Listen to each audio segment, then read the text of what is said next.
বিশ্বনবী এরকম কঠিন বিপদে পড়েছেন জীবনের কিছু কিছু মুহূর্তে, ওই মুহূর্তে বিশ্বনবী স্পেশাল দুইটা দোয়া পড়তেন।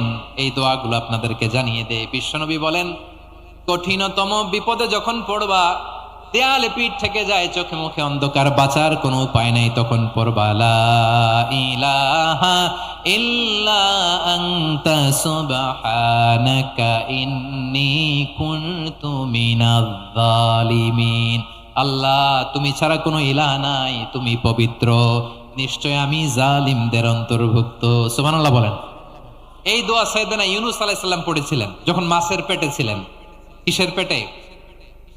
এবং অনেক মুফাসসিরিন একরাম বলেছেন, অনেক আহলুল ইলমরা বলেছেন, এটা হচ্ছে ইসমে আজম। ইসমে আজম এমন দোয়া যেটা দিয়ে দোয়া করলে আল্লাহ দোয়া কবুল করে, কিন্তু এটা কোনটা, এটা নিয়ে ইখতিলাফ আছে। কোন কোন আহলুল ইলম বলেন এই লা ইলাহা ইল্লা আনতা সুবহানাকা ইন্নী কুনতু মিনাজ